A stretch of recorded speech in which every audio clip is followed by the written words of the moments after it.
News channel India news Rajasthan, आपके साथ मैं हूं प्रद्युम्न शर्मा। हमारी खास पेशकश बोलेगा राजस्थान में आप सभी का स्वागत करता हूं। इन दिनों प्रदेश में बढ़ रहे साइबर ठगी के मामले चिंता का विषय बन गए हैं।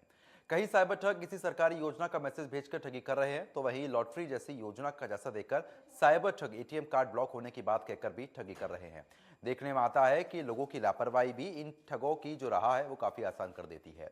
इन सबके बीच सवाल उठते हैं कि साइबर ठगों पर शिकंजा कब और कैसे कसेगा, आम आदमी ऑनलाइन फ्रॉड से कैसे बचे। तो फिलहाल आपको बता रहे कि जालौर में हमारे सहयोगी ने इन मुद्दों को लेकर लोगों से खास बातचीत की है, उनकी राय भी जानी है। एक खास रिपोर्ट सबसे पहले आपको दिखा देते हैं। को लेकर लगातार लोगों के पास लिंक आते हैं, ऐसे में लोगों के साथ ठगी हो जाती है। हमारे साथ लोग हैं, उनसे जानते हैं। सर बताइए किस तरह से ठगी होती है और जिसको लेकर जो है कई बार जनता के जो है नुकसान हो जाता है, पैसे भी चले जाते हैं। और ऐसे में किस तरह से जो ठगी की जाती है लोगों के द्वारा, जैसे इस तरह से लोग परेशान हो जाते हैं। आजकल जैसे-जैसे टेक्नोलॉजी बढ़ रही है, उसके लाभ के साथ-साथ कई प्रकार के दुष्परिणाम भी सामने आ रहे हैं। आज एक न्यूज़ में खबर पड़ी जिसमें गृह मंत्रालय ने बताया है कि 28,200 मोबाइलों का यूज़ हुआ है ऐसे साइबर क्राइम करने में, और उन मोबाइलों में करीबन 20 लाख के करीबन सिमें यूज़ हुई है, मोबाइल नंबर। तो उन्होंने 28,200 फ़ोन को ब्लॉक किया है, और वो जो सिम 20 लाख के आसपास है उनको भी रोका हुआ है, और वापस सत्यापन के लिए। तो जैसे-जैसे टेक्नोलॉजी बढ़ रही है, अब आजकल लोगों के पास नए-नए तरीके ठगों के आ रहे हैं लूटने के लिए। कई बार कॉल आता है कि आपके ये इनाम लग गया, वो इनाम लग गया, और फिर वो इनाम लेने के लिए जैसे-जैसे उनके बताए रास्ते पे जाते तो अपने बैंक अकाउंट में जितना पैसा होता है वो लुटा देते हैं। दूसरा, कई प्रकार के अब मोबाइलों में जो व्हाट्सएप यूज़ कर रहे हैं उनमें ऐसे लिंक भेजते हैं कि आपके ये आया है, वो आया है, आपके बैंक में इतना इनाम मिला है, वो तो जैसे लिंक खोलते हैं तो उस लिंक खोलते ही सारा ये नए-नए तरीकों से पैसे लूट रहे हैं। दूसरा, गाँवों में सामान्य लोग होते हैं तो उनको कॉल कर लेते हैं कि हम बैंक से बोल रहे हैं, या ऐसा कहते हैं कि एटीएम बैंक से बोलते हैं, और आपका कि एटीएम बंद हो गया है। तो उस नाम से भी जब सामान्य जनता है वो उनको लगता है कि बैंक से ही बोल रहे होंगे, तो फिर वो कहते हैं कि हमारा एटीएम बंद नहीं करना, तो नंबर दे देते हैं। तो वहाँ पे भी वो लूट-पाट, तो नए-नए तरीके आ रहे हैं। इसलिए मैं जनता से आपके माध्यम से यही कहना चाहता हूँ कि आपको मोबाइल में या कहीं पे भी कोई भी फ्री देने की बात आ रही हो, तो वहाँ सावधान हो जाइए। आज इस कलयुग में कोई फ्री पैसा नहीं देगा। मेहनत करने पे जाते हैं तो मज़दूरी बहुत मुश्किल से मिलती है, तो आज घर बैठे कोई पैसा नहीं देता है, तो वहाँ सावधान रहने की आवश्यकता है। और भी लोग हैं, उनसे भी जानते हैं। सर बताइए किस तरह से साइबर ठगी होती है और किस तरह से सावधानी बरतनी चाहिए आदमी को। साइबर ठगी तो साइबर क्या करता है कि जैसे आप और हम एक दूसरे से कनेक्टिविटी रहती है, ठीक है। वो पहले पता करता है कि ये आदमी किससे बात कर रहा है, ठीक है। उसी की आवाज को डब करते हुए वो अपनी हेल्प मांगता है कि अंकल जी मैं यहाँ फंसा हुआ हूँ, मुझे पैसा चाहिए, ठीक है। एक बार मेरे साथ भी हुआ था कि एक कॉल आया मेरे पास में कि आपके फोन नंबर दीजिए, हम आपका पैसा डालते हैं। मैंने कहा ठीक है, बन डाल दीजिए। फिर लिंक तो आया कि खाते में पैसा आ चुका है, लेकिन अब वो बोलता है कि आप ऐसा क्या पिन को आपका पिन नंबर खोलिए। मैंने कहा क्यों भाई? तो क्या पैसा डालना डाल दीजिए, रोज पैसा आता है। लेकिन कैसे मैंने मैंने तो उससे बच गया। लेकिन लोग जानकारी नहीं होती है, तो लोग ठगी के शिकार हो जाते हैं। और भी लोग उनसे भी जानने की कोशिश करें। सर बताइए किस तरह से साइबर ठगी होती है और इससे सावधानी कैसे की जाए आम आदमी को? साइबर क्राइम के नाम पे आज बहुत बड़ा एक नेटवर्क फैल गया है, एक जाल फैल गया है। सबसे ज़्यादा इसमें युवा वर्ग गिरफ्त में आ रहा है। युवा वर्ग पे एक फ्रॉडिंग कॉल आती है, जिसमें उसका जो बात उससे करते-करते उसके ऊपर कोई वीडियो वगैरह अलग से बना दिया जाता है। फिर वहाँ से एक ब्लैकमेलिंग शुरू होता है, और उससे विभिन्न प्रकार के धन और रुपयों की माँग की जाती है। उससे परेशान होकर कई बार युवा है वो आत्महत्या जैसे कदम उठा लेता है, क्योंकि वहाँ पे उसका इज़्ज़तकार ऐसा कोई चरित्रकार ऐसा सवाल रहता है। हालाँकि जहाँ से उसकी कॉलिंग हुई है वो भी फ्रॉड हुई है, और उसने कॉल रिसीव एक अपने सामान्य जानकारी के लिए उसने कॉल किया कि भाई मेरे पहचान वाला है, इसलिए उसने कॉल अटेंड कर लिया।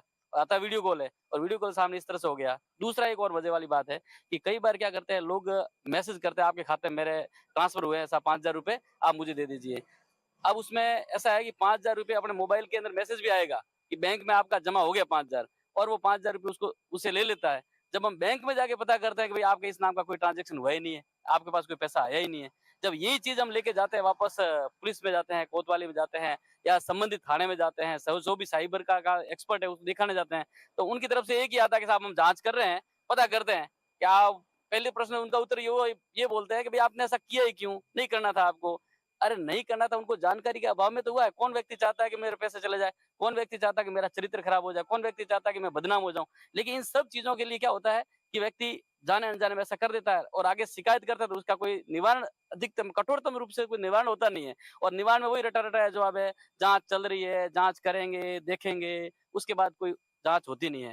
हालाँकि ये सब करने वाले लोग पुलिस की जानकारी में भी रहते हैं। यदि उनका तह तक जाने की कोशिश करें तो उसको पकड़ में आ सकता है। और कई युवतियाँ हैं, महिलाएँ हैं, उनके ऊपर इसका बहुत ज़्यादा प्रेशर रहता है। इस प्रकार के उनके साथ भी ब्लैकमेलिंग का काम हो जाता है। जैसे राजस्थान के अंदर, जैसे बाड़मेर में ये दोरमीना साइड का और ये चौटन का जो इलाका है, मैक्सिमम आत्महत्या हो रही है। मैं तो कह रहा हूँ उसमें सोशल जो है ना, ये क्राइम वाला बहुत ज़्यादा ज़िम्मेदार है। इस प्रकार से इसके ऊपर एक नवाचार होना चाहिए, इस पे कार्यशाला होनी चाहिए, वर्कशॉप होनी चाहिए, लोगों को जानकारियाँ देनी चाहिए कि किस प्रकार से ठगी होती है और इस ठगी से बचा कैसे जा सकता है, इस प्रकार से रोक लगाई और जाए। भी लोग उनसे जानते हैं। सर बताइए, जिस तरह से साइबर ठगी होती है उनको लेकर किस तरह से जो आप जानकारी रखते हैं, क्या लोगों को किस तरह से सावधानी बरतनी चाहिए? सर, हर रोज ठगी का नए-नए तरीका है। कभी फेसबुक हैंग करना, कभी व्हाट्सएप पे आना फ़ोटो। हमारे भी साथ में एक बार ऐसा हुआ कि फेसबुक हैंग कर दी। फेसबुक हैंग करने के बाद मेरे मोबाइल से व्हाट्सएप से मैसेज आने लगे कि आपके हॉस्पिटल में हो, आपके पेमेंट की ज़रूरत है। मेरे मित्र ने मेरे को कॉल किया, कितने पैसे चाहिए? तो आपने 10,000 के लिए भेजे, मेरे पास 10,000 नहीं है, 8,000 पड़े, मैं आपको कर रहा हूँ। मैं मेरे तो पैसे की ज़रूरत नहीं है। तो बोल रहे हैं कि आप हॉस्पिटल में मैसेज है, मैं कि नहीं है। तो मैंने स्टेटस पे लगा दिया कि भाई हमारे कोई पैसों की ज़रूरत नहीं है, मेरी फेसबुक हैंग की है। तो मतलब जो पढ़े-लिखे लोग हैं, उनके साथ भी ठगी हो जाती है, तो अनपढ़ों के साथ तो होती रहती है। हमारे गाँव में भी एक किसी चौधरी के साथ ऐसी हो गई ठगी। तो उसका क्या, बुजुर्ग आदमी था, उन उसको बोल रहे हैं कि भाई आपके बहन बेटियों का आपका वीडियो वायरल हो गया है, इसलिए आप एक काम करो, आप 10,000 रुपए भरो, नहीं तो मैं वीडियो यूट्यूब पे चढ़ा दूंगा। तो उसने बोला, मेरे को कॉल किया कि भाई हमारे बच्चे का वीडियो वायरल हो गया, तो आप एक बार आप बात करो। उसके उसकी डीपी देखी तो कोई पुलिस का फोटो था ऊपर, और उस डीपी पे उसने मैं मेरे नंबर से उनको कॉल किया, भाई आप कौन बोल रहे हो? तो कि मैं उनका जो वायरल हो रहा है वीडियो, तो आप पैसे भराओ तो हो जाएगा। तो मैं पुलिस ऑफिस से बोल रहा हूँ, आप एक बार कौन हो, आप नाम मतलब। तो उसने फोन काट दिया। सावधानी किस तरह से बरतनी है? क्योंकि घटनाएं तो लगातार हो रही है, उसको लेकर सावधानी किस तरह से बरतें? सावधानी तो इस ऐसी बरतनी चाहिए कि कोई व्हाट्सअप मोबाइल पे कोई मैसेज करे कि हमारे को पेमेंट चाहिए, तो एक बार अगले को कॉल किया करो कि उनके पेमेंट की जरूरत है कि या नहीं है। मौखिक रूप से आप कॉल करो, और कॉल नहीं करो, डायरेक्ट पैसे कर दिए तो अपन को नुकसान में हो जाएंगे। ये थे लोग जो जिनका साफ तौर कहना है कि कहीं न कहीं लोगों को जागरूक रहना चाहिए। जैसे ही कोई लिंक आता है तो उन पे क्लिक नहीं करें। लगातार जो है प्रयास भी किया जाता है कि इस तरह से लिंक आते हैं उन पर ध्यान ये दिया जाए, लेकिन फिर भी कई लोग इनके शिकार हो जाते हैं, साइबर ठगी के शिकार हो जाते हैं। लेकिन पुलिस विभाग के द्वारा भी इनके खिलाफ जो है तत्काल रूप से कार्रवाई करनी चाहिए। ऐसे लोगों के खिलाफ सख्त कार्रवाई कर उनको कहीं न कहीं सजा दिलानी चाहिए, ताकि ऐसे साइबर क्राइम पर कहीं न कहीं रोक लग पाए। कैमरा पर्सन के साथ मफतलाल, इंडिया न्यूज़, जालौर। तो आगे बढ़ते हैं। अनूपगढ़ में हमारी टीम ने लोगों से साइबर ठगी के मामलों को लेकर उनके विचार जाने, सुनवाएंगे। इंडिया न्यूज राजस्थान और मैं हूं आपके साथ विकास पारिक। हमारा विशेष कार्यक्रम बोलेगा राजस्थान। साइबर ठगों का मक्कर जाल लगातार फैलता जा रहा है। साइबर ठग से कैसे बचाव किया जा सकता है? ऑनलाइन लिंक भेजा जाता है और हजारों लाखों की ठगी। इस ऑनलाइन से ठगी से बचने को लेकर किस प्रकार की सावधानियां जो है वो बरतनी चाहिए, और इन साइबर ठगों पर शिकंजा कब कसा जाएगा, इन्हीं तमाम मुद्दों पे चर्चा के लिए आज हम मौजूद हैं अनूपगढ़ जिले के Nai Mandi करसाना A1 computer centre. और आप देख सकते हैं तमाम इस कंप्यूटर सेंटर के जो विद्यार्थी हैं वो मौके पर मौजूद हैं। किस प्रकार साइबर ठग के मक्कर जाल से बचा जा सकता है, जी आप क्या कहेंगे? Good morning all of you. My self Palak Garg, I have done 10th class. मैं आज आपको साइबर कमीशन के बारे में बताना चाहूँगी। इंटरनेट पे कोई भी जानकारी आती है, जैसे कोई हमसे कोई OTP वगैरह लेता है, उसको हमें नहीं देना चाहिए। अगर उनको दे दे तो हमारा ना जो भी अकाउंट में जितने भी पैसे हैं वो सभी चुरा सकते हैं। इसीलिए हमें साइबर कमीशन को ध्यान में रखते हुए किसी को भी इंफॉर्मेशन अपनी नहीं देनी चाहिए। Thank you. बिल्कुल, ऑनलाइन लिंक भेजा जाता है और हम उस लिंक को जब ओपन करते हैं तो हमारा OTP UPI कोड जो है वो साइबर ठग के पास पहुंच जाता है। और लाखों की ठगी हो जाती है। हमें इस प्रकार के बचाव जो है वो रखने हैं। आप क्या कहेंगे, क्योंकि ऑनलाइन ठगी होती है, लाखों करोड़ों की ठगी हो जाती है और बाद में जो ठगी करने वाला है वो तो खूब एंजॉय करता है, लेकिन जो जिससे ठगी होती है वो ठगी का शिकार होके अपने आप को ठगा सा महसूस करता है। क्या कहेंगे? ज़्यादातर ईमेल से वो ठगी होती है। ईमेल का हमको टफ सा थोड़ा पासवर्ड लगाना चाहिए ताकि साइबर है, साइबरिंग करता है वो, उसको मतलब पासवर्ड लगाने में थोड़ी कठिनाई हो, इससे वो अपना अकाउंट वगैरह और OTP हमें नहीं देनी चाहिए, उससे वो मतलब अपना साइबरिंग नहीं कर सकता, पैसे नहीं निकाल सकता। जो लिंक होता है वो थोड़ा डिफिकल्ट होना चाहिए। पासवर्ड हमारा डिफिकल्ट होना चाहिए। अच्छा, पासवर्ड जो है वो डिफिकल्ट होना चाहिए जिससे साइबर ठगी से हम जो है वो बच सके। हमारे साथ इसी एवन कंप्यूटर के जो संचालक हैं अभिषेक जी शर्मा मौजूद हैं। अभिषेक जी, लगातार देखा जाता है कि बड़े बड़े फ्रॉड होते हैं और बाद में वो ठगी के शिकार जो लोग हैं वो अपने आप को ठगा सा महसूस करते हैं। ऐसा क्या है, ऐसे साइबर ठग क्यों लगातार मक्कर जाल को फैला रहे हैं? सबसे पहले तो मैं इंडिया न्यूज का बहुत बहुत धन्यवाद करूंगा कि उन्होंने इस ज्वलंत जो आज का विषय है साइबर क्राइम उसको उठाया। और निश्चित रूप से साइबर क्राइम आज का सबसे बड़ा विषय है। आए दिन हम देखते हैं कि जो शिक्षित अशिक्षित कोई वर्ग का भी विद्यार्थी हो, पुरुष हो, महिला हो, वो साइबर क्राइम के जाल में फंसता जा रहा है। तो इसके बचाव के लिए हमें सोशल मीडिया का कम से कम उपयोग करें। अपने पासवर्ड, अपने मोबाइल की जो OTP की जानकारी है, चाहे अपने बैंकिंग डिटेल्स है, उनको पूरी तरह से सुरक्षित रखना चाहिए जिससे कि हम अनचाहे कॉल या जो भी जानकारी है वो किसी को न बता सके। सर, आखिरकार जो प्रशासन है उनको इन पर शिकंजा कसने के लिए क्या करना चाहिए? इसके लिए गवर्नमेंट के द्वारा तय जो नियम कानून है, इंडियन IT एक्ट 2000 और भी अदर जो कानून है, उसके अंतर्गत विशेष रूप से जो प्रशासन है उसको सोशल मीडिया या जो अनचाही जो कॉल्स है वो जो आ रही है उस पर जरूर लगाम लगाने के लिए ट्रैकिंग सिस्टम करना चाहिए। और जितने भी आसपास क्षेत्र में जो ये साइबर क्राइम कर रहे हैं, जिन्हें हम हैकर बोलते हैं, इन हैकर्स को ज्यादा से ज्यादा संख्या में जो बढ़ते जा रहे हैं उनको लगाम लगाने के लिए उनकी ट्रैकिंग करनी चाहिए जिससे कि इनको पकड़ा जा सके। सर, लोग अचानक इतने बड़े बड़े प्रलोभन देते हैं और प्रलोभन के शिकार हो जाते हैं, ऐसा क्यों?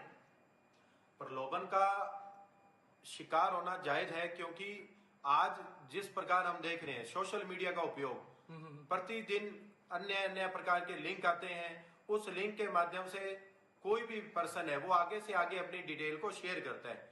तो इस प्रलोभन को समझने का जो तरीका है उसके लिए प्रत्येक मोबाइल यूजर, चाहे लैपटॉप है चाहे कंप्यूटर है, जो भी उपयोग कर रहा है उसको इस तरीके को समझना है और ये देखना है क्या ये जो जानकारी आ रही है क्या वो मेरे लिए सही है या गलत है। अनचाही चीजों को, उसे लिंक को ओपन नहीं करना चाहिए और जितना हो सके अपने कंप्यूटर्स, लैपटॉप को एंटीवायरस से अपडेट करना चाहिए। बिल्कुल है।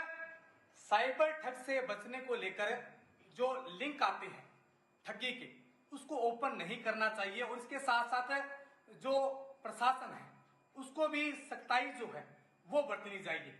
हाँ जी, आप क्या कहेंगे, किस प्रकार साइबर ठग से हम बच सकते हैं, क्या बचाव के उपाय करने चाहिए? आखिरकार लोग जो है इस साइबर ठग के शिकार क्यों हो जाते हैं? तो मैं आपको बताना चाहूँगा कि ये इसलिए हो जाता है क्योंकि हम अपनी पर्सनल इंफॉर्मेशन उन्हें देते हैं, अकाउंट नंबर हो गया अगर, और OTP नहीं देनी चाहिए। और हमें अपने लैपटॉप, फ़ोन का उपयोग करते समय एंटीवायरस का उपयोग जरूर करना चाहिए और अपने पासवर्ड को स्ट्रॉन्ग रखना चाहिए जिससे वह उन्हें हैक ना कर सकें। अचानक लोग जो है इस प्रलोभन के शिकार क्यों हो जाते हैं? क्योंकि बड़े बड़े प्रलोभन आते हैं और अचानक शिकार हो जाते हैं, लिंक ओपन करते हैं और उसके बाद ठगी के शिकार हो जाते हैं, ऐसा क्यों? क्योंकि उनमें वो लालच होता है कि हमें पैसा चाहिए। बिल्कुल, आज के दौर पे पैसा कमाना बहुत मुश्किल हो चुका है, इसलिए सभी आसान तरीके चुनना चाहते हैं, इसलिए वह ऐसा करते हैं। बिल्कुल, बहुत ही अच्छी बात इन्होंने कही है कि आजकल जो लोग हैं वो प्रलोभन के शिकार इसलिए हो जाते हैं क्योंकि लालच जो है वो अधिक बढ़ चुका है और लालच को बढ़ावा देने के लिए ही इस प्रकार के जो साइबर का जो मक्कर जाल है वो लगातार फैलता जा रहा है। तमाम बच्चे आप देख सकते हैं इस ओर मौजूद हैं और इस प्रकार के साइबर के बारे में इसी कंप्यूटर सेंटर पर जो है वो बड़ी गहनता के साथ बताया जाता है। आप देख सकते हैं ये इस तरफ बोर्ड लगा हुआ है, cyber crime, OTP, email, phone call, text message, link, social media, इन तमाम चीजों को किस प्रकार जो हैकर है वो हैक कर लेता है और उसके बाद साइबर ठगी करता है। हाँ जी, आप क्या कहना चाहेंगे इस साइबर ठग से बचने के लिए क्या उपाय होने चाहिए? Good morning everyone, my self विश्वास गोदारा फ्रॉम क्लास 10th। तो मैं इसके बारे में कहना चाहता हूँ कि अब तो सबको पता है कि कांग्रेस सरकार ने महिलाओं को फ़ोन दिए हैं। मैं कोई पार्टी की सपोर्ट नहीं करना चाहता, लेकिन जो फ़ोन दिए हैं उनमें बहुत सी महिलाएं अनपढ़ है। तो अब साइबर ठग जो है उनको पता है कि वो महिलाएं अनपढ़ है और आजकल बहुत ऐसे ऐप आ रखे हैं जिनके जरिए हमें पैसे मिलते हैं, पर उनमें कुछ इन्वेस्ट करना पड़ता है और लोग सोचते हैं कि बिना इन्वेस्टमेंट के हमें कुछ रिटर्न मिले, तो वो जो लिंक आते हैं उनके ऊपर क्लिक कर देते हैं और उनका अकाउंट पूरा हैक हो जाता है। बिल्कुल, आपका होशियार रहना ही इस साइबर क्राइम को रोक सकता है। अभिषेक जी, साइबर क्राइम जिस प्रकार बढ़ रहा है और मक्कर जाल फैल रहा है, हमें किस प्रकार होशियार रहना जरूरी है? जैसा कि प्रतिदिन जो मोबाइल उपयोग करता है सबसे ज्यादा उन पे प्रभाव ज्यादा पड़ रहा है, तो सतर्क रहने के लिए ज्यादा से ज्यादा हमें अपने एप्स हैं जितने भी उनको अपडेट रखना चाहिए और जितने भी एप्लीकेशन है जो पेमेंट सिस्टम वाले एप्लीकेशन है, चाहे वो फोन पे है, चाहे पेटीएम है, चाहे गूगल पे है, उनको हमें अपडेट रखकर और उसमें जो अपने पिन लगाते हैं वो पिन हमें स्ट्रॉन्ग पिन लगाना चाहिए जिससे कि किसी भी हैकर के द्वारा उसको गैस करना मुश्किल हो सके। बिल्कुल है, तमाम जो सोशल मीडिया जो भी हम चीज को चलाते हैं, प्लेटफॉर्म को यूज करते हैं, उसमें जो हमारे ओटीपी है या अन्य जो फंक्शंस है उनकी डिटेल जो है वो किसी को बतानी नहीं है, लिंक को, फ्रॉड लिंक को ओपन नहीं करना है, जिससे इस साइबर क्राइम से जो है वो बचा जा सकता है। आप देख सकते हैं तमाम बच्चे जो हैं कंप्यूटर के माध्यम से इस प्रकार के टेक्निकल चीज को बड़े ही बारीकी से सीख रहे हैं और तमाम विद्यार्थियों के द्वारा विभिन्न सुझाव जो है वो दिए गए हैं और इन्होंने ये भी कहा है कि साइबर ठग से बचने को लेकर हमें किसी फ्रॉड लिंक को ओपन नहीं करना है। जैसे ही लिंक ओपन होता है तो लाखों की ठगी होती है और इस ठगी से बचने को लेकर हमें स्वयं को होशियार होना पड़ेगा और हमारे इस प्रकार जो लिंक जो है वो अगर आते हैं तो स्थानीय पुलिस को और संबंधित महकमे को जो है वो अवगत कराया जाए ताकि इस साइबर ठगी के मक्कर जाल से जो है वो बचा जा सके। मैं मेरे सहयोगी साथी राकेश के साथ विकास पारिक, इंडिया न्यूज। तो वहीं भीलवाड़ा से हमारे सहयोगी प्रहलाद साइबर ठगी पर लोगों से बातचीत करने पहुंचे और उनके विचार जानने की कोशिश की। सुनवाइए आपको। डिजिटल क्रांति से कई कार्य जहां आसान हुए वहीं इसको लेकर ठगी भी बढ़ने लगी है। साइबर क्राइम में लगातार इजाफा होता जा रहा है और इसको रोकने के लिए प्रशासन भी कई सख्त कदम उठा रहा है। और भीलवाड़ा की बात करें तो यहाँ पर भी एक साइबर थाने का गठन किया गया, लेकिन उसके बाद भी जिस प्रकार हम देखने और सुनने को मिलता है कि आए दिन साइबर जो क्राइम है उसकी घटनाएं देखने सुनने को मिल रही है। इस पर कैसे रोक लगे या और इनको जो कानून है उनको और पेनीदार देने के लिए और आवश्यकता है, इसी को लेकर आज भीलवाड़ा के कुछ प्रबुद्ध लोग हमारे साथ मौजूद है, इन्हीं से चर्चा करते हैं। डिजिटल क्रांति के साथ ही साइबर क्राइम बढ़ते जा रहे हैं, कैसे रोक लगे इन पर? देखिए, साइबर क्राइम का बढ़ना हमारे इस युग में जो बदलाव आता है तो उस बदलाव का एक पार्ट है। पार्ट माने जैसे पहले डाकू होते थे, चोर लुटेरे होते थे, वैसे आजकल लोगों ने साइबर ठगी को अपना माध्यम बना लिया। इंटरनेट के माध्यम से, मोबाइल के माध्यम से, चूंकि देश जुड़ रहा है, देश के हर आदमी के पास मोबाइल है, इंटरनेट की सुविधा है और जब आपके डिवाइस में इंटरनेट चालू होता है तो उसके दौरान में साइबर हैकर या क्रैकर वो बीच में घुस जाते हैं, आपके निजी गोपनीय डाटा चुरा लेते हैं। कई साइबर ठग हैं वो एटीएम के पासवर्ड पूछ के फोन करते हैं कि साहब आपका एटीएम बंद होने वाला, करप्ट होने वाला है, आप आपके ऐसा कीजिए, एटीएम के नंबर बताइए, खाता नंबर बताइए, उसके जो पासवर्ड दबाते हैं वो बताइए जिससे आपका एटीएम बंद नहीं होगा। तो हमारे मन में भी कहीं ना कहीं ये देखा जाता है लालच है।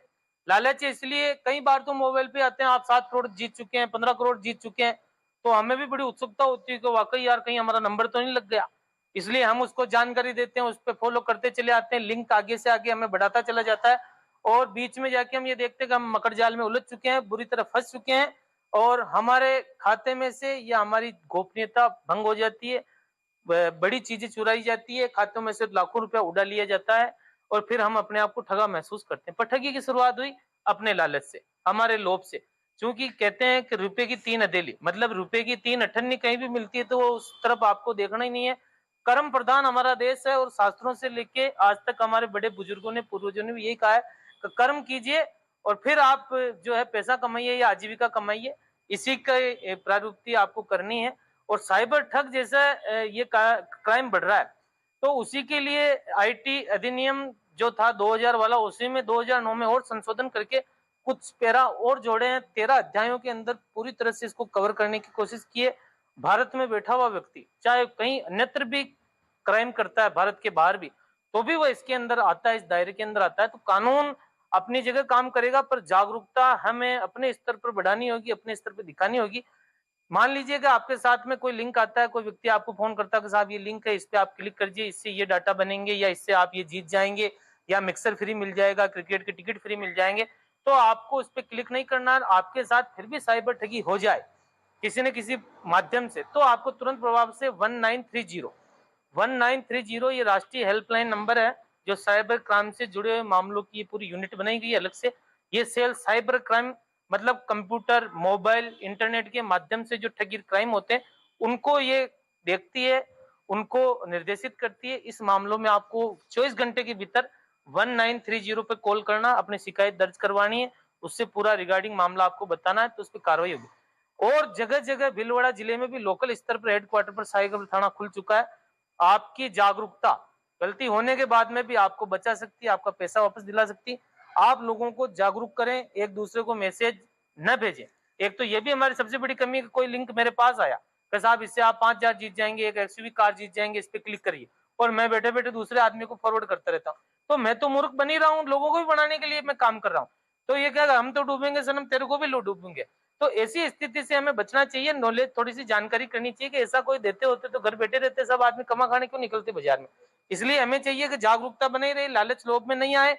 होने के बाद शिकार यदि आप हो जाए साइबर ठगी के, तुरंत प्रभाव से साइबर थाने में संपर्क करें, 1930 पे कॉल करें।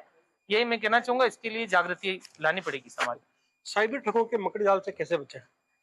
इस भारतवर्ष के अंदर आजकल ये ठगी के बहुत बड़े बड़े अपराध हो रहे हैं, और इससे बचने के लिए आपको किसी भी प्रकार का कोई लिंक अगर आपके मोबाइल पर आता है तो आपको उसको छेड़ना नहीं चाहिए, उसको क्लिक नहीं करना चाहिए, और अपनी जागरूकता, अपनी सुरक्षा स्वयं को करनी चाहिए। संचार क्रांति का युग है, मोबाइल आ गए हैं, कई तरह के और संसाधन हमारे पास उपलब्ध है। इसके साथ साथ ठगी की जो वारदातें हैं ये भी बढ़ती जा रही है। मैं तो भारतीय जनता को यही कहूंगा कि मेहनत से ही जो मिलता है वो ही फलता है। पुराना आप कोई भी इतिहास उठा के देख लें, बड़े बड़े अधिकारी देख लें, ऑनलाइन का कम से कम उपयोग करें। ये भारतीय जनता के लिए काफी लाभदायक रहेगा, क्योंकि आज मोबाइल लेबर के पास भी है, छोटे आदमियों के पास भी है, उनके साथ ये घटना हो जाती है तो बड़ा हमें दुख होता है कि ये इस तरह की ये वार्तालाप, उनकी कोई सुनवाई के लिए उनको जाना पड़ता है। और ये जो नंबर अभी पहले बदलाए हैं उसी नंबर पे आप फोन करके तुरंत सूचित कराएं। साइबर क्राइम पर कैसे रोक लगे? देखिए, साइबर क्राइम पे रोक लगने के लिए जैसे पहले एक सरकार का कार्यक्रम चला था साक्षरता अभियान, जो निरक्षर व्यक्ति उसको क ख ग का ज्ञान होना चाहिए, उसको लेकर के सरकार ने एक साक्षरता अभियान चलाया। उस प्रकार सरकार को एक डिजिटल साक्षरता अभियान चलाना चाहिए। आज सुविधा तो मिल गई है मोबाइल के माध्यम से, लेकिन जो गांव में बैठा हुआ व्यक्ति जब ऑनलाइन कोई बटन दबा देता है उसका पैसा उड़ जाता है, तो उसको बहुत दुख होता है। हम एडवोकेट है तो हमारे पास ऐसे कई मामले आते हैं जिसमें साइबर ठगी का शिकार होकर के व्यक्ति हमारे पास आता है। तो सूचना प्रौद्योगिकी अधिनियम बनाया है सरकार ने, उसमें 1 से लगा करके 79 धाराएं हैं। उसके तहत आपके साथ अगर किसी भी प्रकार की ठगी होती है, कोई अश्लील SMS आता है, MMS आता है, और भी किसी भी प्रकार की कोई घटना दुर्घटना आपके साथ घटित होती है, तो कानून में उसके लिए प्रोविजन बनाया हुआ है। लेकिन मैं सरकार से ये मांग करना चाहता हूं कि प्रोविजन तो आपने बना दिया, मुकदमा भी लगता है, लेकिन पुलिस उसको हल्के में लेती है। अब जब साइबर थाना खुला है, मान लीजिए किसी के साथ 20,000 की ठगी हो गई, किसी के साथ 50,000 की ठगी हो गई, तो पुलिस कहती है साहब इतना तो जो है कोई, इस पर हम क्या कर सकते हैं। तो मेरा ये कहना है कि इस पर सरकार को भी जागरूक होना चाहिए, हमारे देश की जनता को भी जागरूक करने के लिए एक डिजिटल साक्षरता अभियान चलाना चाहिए, और हमारा जो कानून आपको सुविधा दे रहा है पैसा वापस वसूल करने का, और अगर आपके साथ कोई भी दुर्घटना घटित होती है तो केंद्र सरकार ने भी एक 1963 नंबर आपको दे रखा है कि आप डायल करें, कोई भी आपके साथ ठगी हो रही है, कोई सूचना हो रही है, किसी प्रकार का आपको बार बार फोन आ रहा है, कोई SMS आ रहा है, कोई आपको परेशान कर रहा है, तो भी आप उसके खिलाफ मुकदमा दर्ज करके और कानूनी रिलीफ भी ले सकते हैं। और मेरा ये निवेदन कि हमें भी जागरूक रहना पड़ेगा। आज हमारे पास जो विज्ञान ने जो हमको औजार दिया है उसको हम विकास के रूप में भी काम ले सकते हैं, विनाश के रूप में भी काम ले सकते हैं। तो हो सकता है कि हमें इसके विकास के लिए और आगे बढ़ना चाहिए और डिजिटल साक्षरता को बढ़ावा देकर के हम इस साइबर ठगी पर पूर्ण रूप से लगाम लगा सकें। बिल्कुल, तो ये तो बिलोड़ा कुछ प्रबुद्ध लोग जिन्होंने डिजिटल साक्षरता बढ़ाने के साथ ही एक तरह का आमजन को एक और जागरूक करके, साथ ही जिस प्रकार इन्होंने बताया कि ठगी होने से पहले जिस प्रकार लोभ के चक्कर में जिस प्रकार लिंक आते हैं उनको खोल लेते हैं, उससे जिस प्रकार इनके खाते खाली हो जाते हैं, अकाउंट से पैसा हैकर और क्रैकर निकाल लेते हैं, तो कहीं ना कहीं आमजन को इसमें जागरूक होना पड़ेगा और सरकार को भी इसके लिए साइबर जो एक्सपर्ट है उनकी सहायता लेकर आम जन को जागरूक करने के लिए अभियान चलाना चाहिए, ताकि जिस प्रकार साइबर ठगी के जो मामले देखने सुनने को आ रहे हैं उन पर रोक और लगाम लगाई जा सके। इंडिया न्यूज के हमेर में हमारी टीम ने लोगों से साइबर ठगी के मामलों को लेकर भी विचार जाने हैं, सुनवाएंगे। प्रदेश में साइबर क्राइम के मामले लगातार बढ़ते जा रहे हैं। साइबर क्राइम करने वाले लोग अलग अलग लोगों से अलग अलग तरीके से लोगों को क्राइम में लपेट लेते हैं, साथ ही लिंक भेजकर, हैक कर या अन्य तरीकों से लोगों को चूना लगाते जा रहे हैं। लोगों से बातचीत करते हैं किस प्रकार से इस प्रकार के मामले बढ़ रहे हैं। लगातार मामले साइबर क्राइम के बढ़ रहे हैं, अकाउंट पे आपके पैसे गायब होते जा रहे हैं। इस तरीके से ये लोग इस क्राइम को, अपराध को बढ़ावा दे रहे हैं। सर अभी जो फेसबुक चला रहे हैं ना, हर युवा, महिला, कोई भी बुजुर्ग मान लो, उसको ऐसे हैंग कर रहे हैं कि लोगों में बहुत परेशानी हो रही है और हैंग करके पैसे लूट रहे हैं और फेसबुक पे ऐसे लिंक भेज रहे हैं जिससे लोगों को बहुत परेशानी आ रही है, क्योंकि वो लिंक को खोलते हैं, ऐसे बोलते हैं आपको 2 लाख रुपए का इनाम है, 3 लाख का है, उसे खोलते ही पैसे गायब हो जाते हैं, अकाउंट हैंग हो जाता है, उससे लोगों को बहुत परेशानी हो रही है। अकाउंट हैक होने की और लिंक भेजकर अकाउंट साफ करने की जो लोगों से समस्या आ रही है, बातचीत करने के लिए और भी लोग हैं, किस प्रकार से साइबर क्राइम बढ़ रहा है, क्या कुछ कहना चाहोगे इसको लेके? सर जो ये लोग अपने वो करते हैं कि लिंक भेज देते हैं, फिर बोलते हैं कि इस लिंक को ओपन करो, तो ओपन करते हैं तो बताते हैं कि ओपन करने के बाद में हैंग होता है, व्हाट्सएप पे, फेसबुक पे, फिर अकाउंट को भी खाली कर लेते हैं। वो कई बार मेरे पास भी फोन आते हैं कि आपको लोन दिया जा रहा है, डिटेल पूछे जाते हैं कई बार बैंक से, मैं आपका बैंक कौन से खाते में है, ऐसी चीजें कई बार मेरे पास फोन आया है, तो मैंने उनको मना कर दिया, फिर भी बार बार में फोन करते रहते हैं वो मेरे पास भी। OTP भेजकर भी आजकल साइबर क्राइम पे लूट की जो वारदातें वो की जा रही है। साथ में लिंक आते हैं, सोशल मीडिया का यूज ये कर रहे हैं, व्हाट्सएप हैक कर लेते हैं, फेसबुक हैक कर लेते हैं, अन्य जो सोशल मीडिया है उसका उपयोग करके हैक की जो कार्रवाई वो की जा रही है और अकाउंट साफ किए जा रहे हैं। क्या कहना चाहोगे इसके लिए? सर ये बहुत लोगों को परेशानी होती है, लोगों को मतलब जो नहीं समझते लोगों को ठगा जाता है इन लोगों से, इन लोगों पे कार्रवाई होनी चाहिए। बहुत जैसे अनजान लोगों को बहुत परेशान करते हैं ये लोग ऐसे। और भी लोग हमारे साथ जुड़े हैं, उनसे भी बातचीत करते हैं। आप बैंक कर्मी हो, खुद किस प्रकार से ये प्रतिक्रिया है हैक करने की, लिंक भेजना, OTP भेजना, लोभ देना, प्रलोभन देना, इस प्रकार की घटनाएं लगातार बढ़ती जा रही है, क्या कहना चाहोगे? मैं आप सभी लोगों को सजेस्ट करना चाहूँगा कि जो जितने भी ऑफर और ये जो लुभावने जो मैसेज आते हैं, आपके पास कॉल आते हैं, उससे आप बचें और आप कोई भी OTP वगैरह शेयर ना करें।